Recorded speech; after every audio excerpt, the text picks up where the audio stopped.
शेवराई तहसील क्षेत्र के उसिया गांव स्थित इसी स्कूल के एजुकेशनल प्रमोशन काउंसिलिंग संस्था द्वारा बच्चों के बौद्धिक क्षमता को परखने के लिए कराया गया कंपटीशन। इस कंपटीशन में क्षेत्र के 8 विद्यालयों के 16 बच्चों ने लिया प्रतिभाग।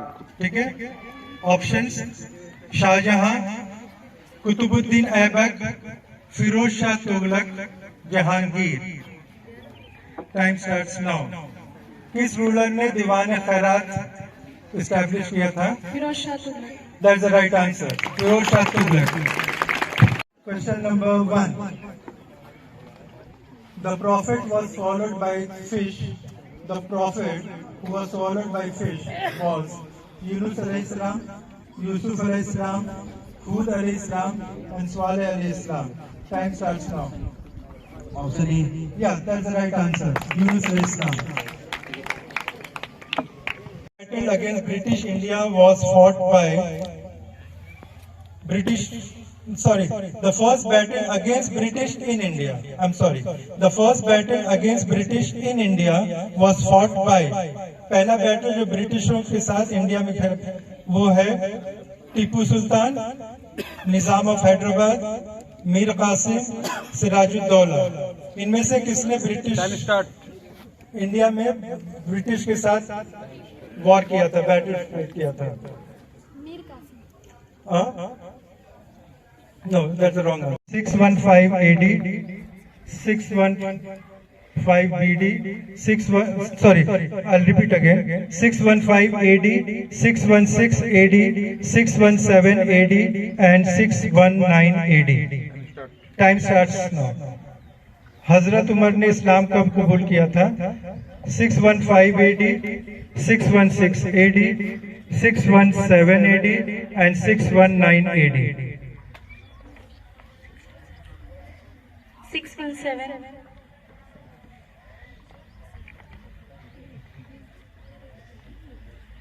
B option. 615. I think you've given a wrong answer. You can't give it. I'm sorry. What is formed when zinc reacts with sodium hydroxide? जब जिंक सोडियम हाइड्रोक्साइड के साथ प्रतिक्रिया करता है तो क्या बनता है? Time starts now. Yes. Sodium zinc.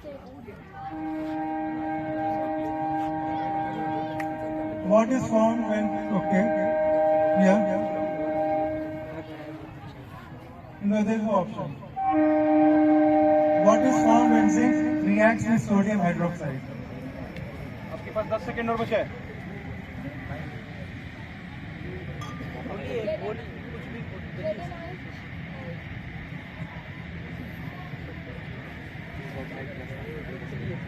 Okay, time up.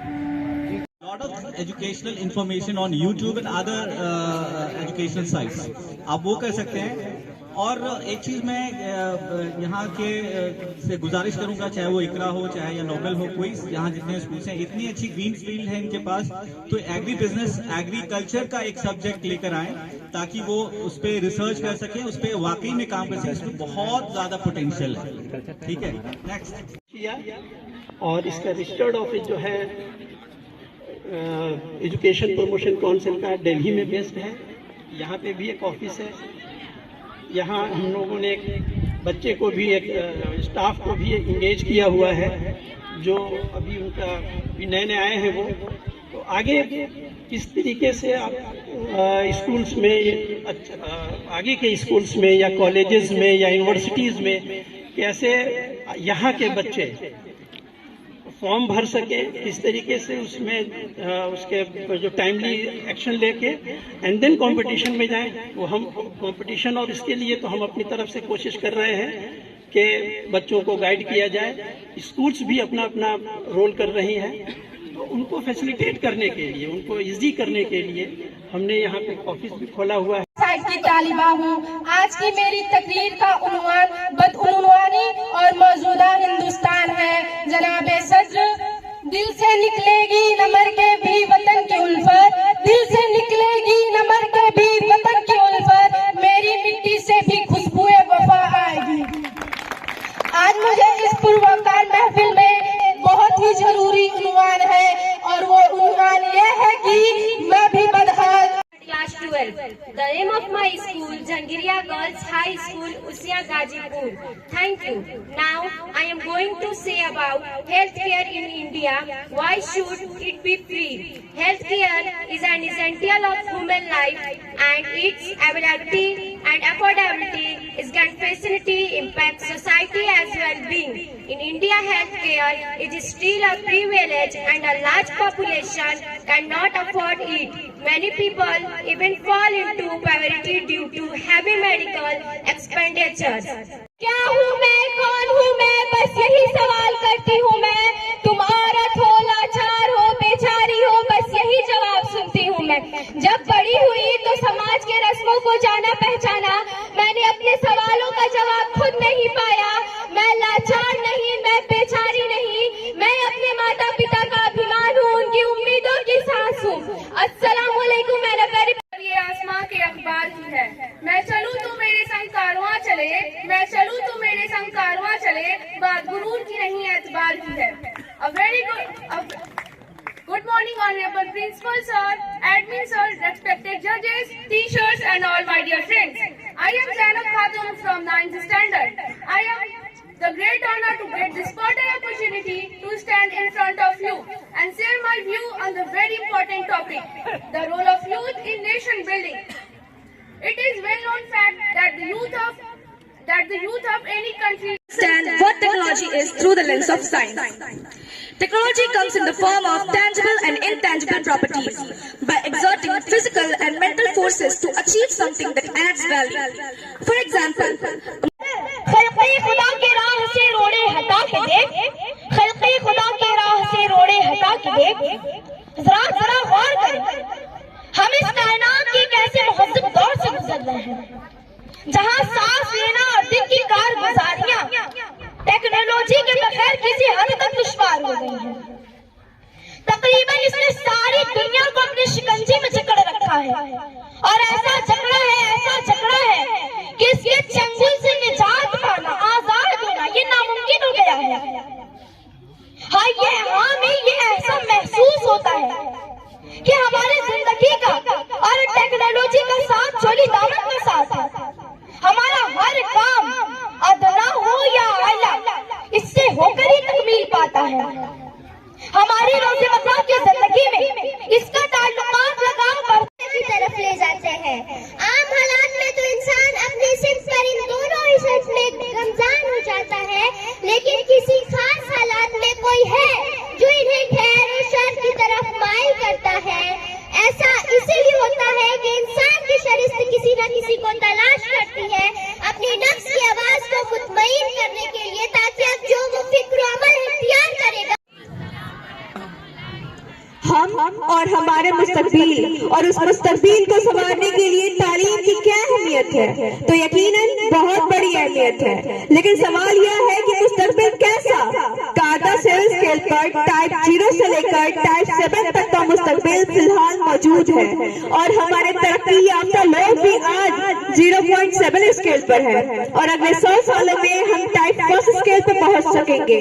Type 1 scale पर हमारा मुस्तकबिल यह होगा कि हम आधे रोबोट और आधे इंसान यानी साइबोर्ग होंगे, जिनकी शुरुआत अब हो भी चुकी है। अब जरा टाइप 6 स्केल पर हमारे मुस्तकबिल का अंदाजा लगाइए, इसलिए कि हजरत इंसान इस जिस्म की कैदोपन से आजाद हो जाएगा। और type 7 I first heard about something called climate change or global warming. Apparently that was something human created by our way of living. Our goal to turn off the light to save energy, to recycle the paper to save resources. It is strange that human, who are the animal species among others, could be capable of changing Earth's climate. As soon as it turned on the TV, मेरा नाम आसिफ इकबाल ख़ान है। मैं 12 गाज़ीपुर का हूँ। फ़िलहाल मैं दिल्ली में हूँ और एक्सपोर्ट प्रमोशन काउंसिल जो मिनिस्ट्री का है उसमें जॉब करता हूँ। ये हम लोग जो है एक हम लोगों ने काउंसिल यहाँ बनाया हुआ है दिल्ली और कोलकाता जो भी कामसारों बार से हैं, इनका ये काम है कि जो हमारे कमसारो बार में बिरादरी हैं, जो भी जो गांव हैं हमारे, उसमें एजुकेशन को कैसे प्रमोट किया जाए, उनके लिए हम ऐसा क्या करें जिससे बच्चे जो हैं एजुकेशन की तरफ आएँ। तो इसके वजह से हम लोगों ने ये प्रोग्राम अभी हम लोगों ने अभी किया हुआ है, एक क्विज कंपटीशन, ताकि बच्चे पढ़ें क्या हो रहा है क्या नहीं हो रहा है, जनरल नॉलेज उनका बढ़े। और साथ में डिबेट भी हो रहा है। डिबेट और स्पीच का करने का मतलब है कि बच्चे बोलें कैसे बोलना है, हमें क्या करना है, क्योंकि ये जो स्पीकिंग स्किल्स जो होती हैं वो आपको इंटरव्यू में भी हेल्प करती हैं और एक कम्युनिकेशन का ज़रिया है। कम्युनिकेशन तो टू वे प्रोसेस है। कम्युनिकेशन जहाँ आपकी अच्छी होगी तो हर चीज़ आप मैनेज कर सकते हैं। यही हम चाहते हैं कि बच्चे ज़्यादा से ज़्यादा पढ़ें, अच्छा काम करें और देश की उपलब्धि करें और देश का नाम रोशन करें। आज के इस कंपटीशन में कितने विद्यालय के कितने बच्चों ने भाग लिया था? आज के कंपटीशन में 8 विद्यालयों ने, जो हमारे दिलदार नगर और उसिया, वो 8 जो है विद्यालयों ने पार्टिसिपेशन यहाँ लिया था। मेरा नाम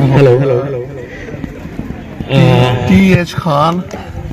हम एक्स गवर्नमेंट एम्प्लॉई हैं, रिटायर्ड हैं, और एजुकेशन प्रमोशन काउंसिल नाम से तो जाहिर है कि ये एजुकेशन को प्रमोट करना चाहते हैं। आज आपके द्वारा QAC में प्रोग्राम कराया गया है, क्या कार्यक्रम रहा है और इसका उद्देश्य क्या है? ये है कि किसी एक पर्टिकुलर स्कूल को नहीं, इस क्षेत्र के जितने स्कूल हैं और जिस मीडियम के भी स्कूल हैं उसमें हिंदी मीडियम, इंग्लिश, जितने भी मीडियम्स हैं सबके लोगों को इनवाइट किया गया था। बच्चे उसके आए हैं, इन्होंने पार्टिसिपेट किया है। क्विज कंपटीशन हुआ है, डिबेट कंपटीशन हुआ है, और इसका पर्पज़ यही है कि बच्चों में इसके तई रुचि बढ़े, वो अच्छा पढ़ें लिखें, अच्छा करें, और जो अच्छा करते हैं उनका प्रोत्साहन किया जाए, और दूसरे बच्चे जो देखें तो वो भी, उनको भी मोटिवेशन हो, वो भी इंस्पायर हो, वो भी इस तरफ कोशिश करें। अच्छा, आपका कार्यक्रम कहाँ तक सफल रहा है? आज बहुत सफल रहा है, और मैं पहली बार यहाँ अटेंड किया हूँ। हालांकि इस ऑर्गेनाइजेशन में पहले से हूँ, लेकिन मुझे वाकई सरप्राइज हुआ कि बच्चों का स्तर अच्छा है। और हालांकि हम समझ गांव देहात के बच्चे हैं, लेकिन यहाँ पे जितने स्कूल हैं ये बहुत अच्छे से बच्चों को पढ़ा लिखा रहे हैं। अच्छा उनकी ट्रेनिंग अच्छा कर रहे हैं। डिबेट बहुत अच्छा किया बच्चों ने। क्विज भी बहुत हाई स्टैंडर्ड का सेट किया गया था, जो बच्चों ने बहुत ही सक्सेसफुली और बहुत सेटिस्फैक्चरली उसका रिप्लाई दिया। हम सब बहुत संतुष्ट हैं।